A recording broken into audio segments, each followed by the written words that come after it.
जय माता दी दोस्तों, आपका मेरे चैनल पर स्वागत है। तो फ्रेंड्स, 9 दिन माता को 9 भोग क्या क्या लगाना है हमें। तो पहले दिन का जो भोग है वो माता शैलपुत्री को हमें लगाना है। तो शैलपुत्री माता को हम देसी घी का भोग लगाएंगे। अगर आपको गाय का देसी घी मिल जाता है तो बहुत अच्छा है, वरना आपको अगर देसी घी जो भी है वो आप माँ को पहले दिन शैलपुत्री माता के दिन आपको देसी घी का भोग लगाना है, इस तरह से जिससे हमें रोगों से मुक्ति मिलती है। तो आप ये काम ज़रूर करें। दूसरे दिन हमें क्या करना है, दूसरे दिन हमें जो है ब्रह्मचारिणी माता का भोग लगाना है। तो ब्रह्मचारिणी माता को हम जो है चीनी का भोग लगाएंगे, इससे हमें दीर्घ आयु की प्राप्ति होती है।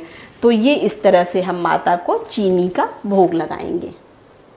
ये हमें ब्रह्मचारिणी माता के दिन लगाना है, दूसरे दिन का भोग। तो तीसरे दिन हमें जो है वो चंद्रघंटा माता का भोग लगाना है। तो हम दूध से बनी मिठाई या खीर, रबड़ी, कुछ भी भोग लगा सकते हैं। तो हम दूध से बनी मिठाई का भोग माता को लगा रहे हैं। ये तीसरे दिन का हो गया, चंद्रघंटा माता के दिन। उसके बाद हमें कुष्मांडा माता के दिन जो है हमें मालपुए का भोग लगाना है। तो बहुत से लोगों के प्रश्न होते हैं कि हम जो है अष्टमी के पहले जो है वो हम कढ़ाई नहीं चढ़ाते हैं, तो कुछ तलते नहीं हैं। तो हमारे तरफ अगर मालपुआ नहीं मिल रहा है तो मैं किस चीज़ क्या करूं, कैसे भोग लगाऊं। तो आप उसकी जगह पर बहुत सी चीज़ें हैं, आप ड्राई फ्रूट्स का भोग लगा सकते हैं। तो मैं माता को ड्राई फ्रूट्स का भोग लगा रही हूँ। तो इससे क्या होता है, मालपुए का भोग लगाने से जो है हमें तेज़ बुद्धि की प्राप्ति होती है। तो आप उसकी जगह ड्राई फ्रूट्स का भोग लगा सकते हैं। तो ये चौथे दिन का हो गया।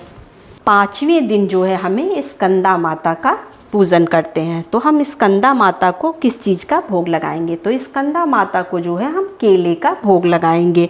अच्छे स्वास्थ्य की प्राप्ति के लिए जो है माता को केले का भोग लगाया जाता है।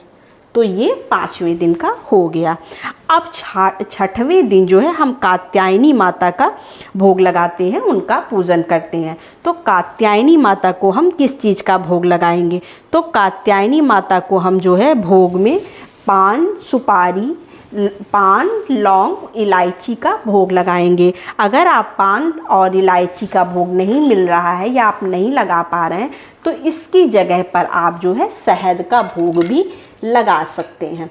तो इस तरह से आप जो है शहद का भोग लगा सकते हैं। मैंने साइड में रख दिया, आप ध्यानपूर्वक एक एक चीज़ देखते चलिए। तो सातवें दिन हमें जो है वो कालरात्रि माता का भोग लगाना है। तो इस दिन हम क्या करेंगे, वो गुड़ का भोग लगाएंगे।